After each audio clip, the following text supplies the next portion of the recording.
Welcome back. You're still watching All Angles on ENCA. Now, it's a busy day at Parliament today, not inside but outside.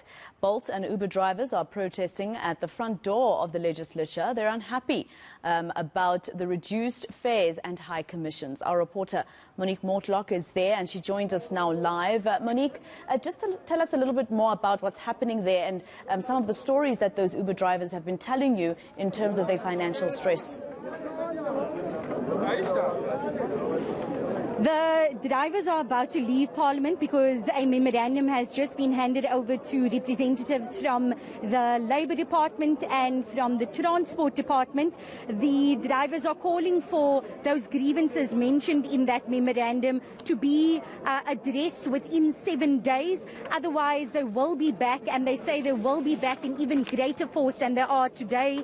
Today's march was quite a peaceful one as they moved to Parliament to hand over that memorandum. But before the driver that I'm going to speak to now heads off, because he's in quite a rush, he doesn't want us to show his identity, so we will be speaking to him off camera. Thank you very much for joining us, sir. Tell me about some of the financial pressures that you are under when it comes to just doing your normal job, getting fares from customers, and with, you mentioned to me, rising petrol costs. So the first thing we want to talk about the rising of petrol. Ever since Uber came in South Africa, they've never raised their prices. Petrol, when Uber came into South Africa, petrol was 10 rand. Now, petrol is 20 rand, and Uber is still charging the same amount that they were charging 5 years ago. So if I go to the shop, bread is gone up, everything is gone up. The insurance is gone up, service is gone up. All that is coming from the driver's pocket. So all this e-hailing, they're taking advantages of the drivers. So the other thing that we want from these guys to reduce for Uber, want them to reduce their percentage down and increase their commission down, increase the fares for the rides. Bolt, we want them to reduce their percentage from 90% or whatever percent they're charging to like 15% or 13%. In Drive, we want them to put a minimum fare charge because drivers are taking advantage of the people who can't do anything. And Cape Town City, they must stop impounding the drivers. These drivers, they are working hard for themselves. And the Cape Town City is abusing the drivers. They are taking the cars. And you go and complain about the drivers being robbed in Nyanga, Kaelicha, outside. They don't respond. Every time they can do is to complain about what Uber drivers are wrong and they are doing. But what are they doing when the Uber drivers complain about anything? Nothing. So the thing is, we want this thing to be sorted. 7 days, we're waiting for the result. Thank you. Bye-bye. And what happens after 7 days? What happens after 7 days? You come again here. Come back.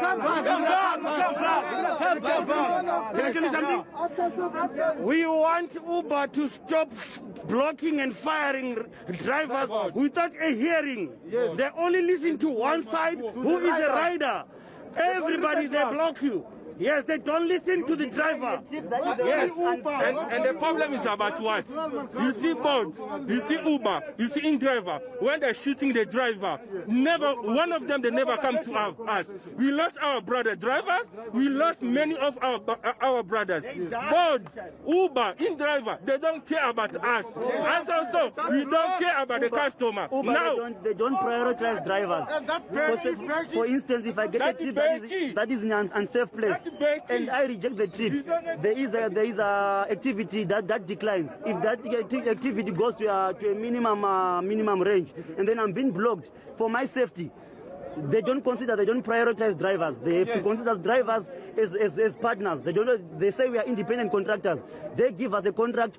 They say that, do you agree to this? If you say you don't agree to what is there, you've been blocked automatically. So we must give, we have to be given a space whereby we see that, do we agree? If we don't agree, they have to review what our grievance is for not agreeing to that. And the other thing with them is they are not transparent. They are not transparent in the way they handle our finance. Sometimes they give discounts, but you don't see that money. So everything they do, they are stealing from us.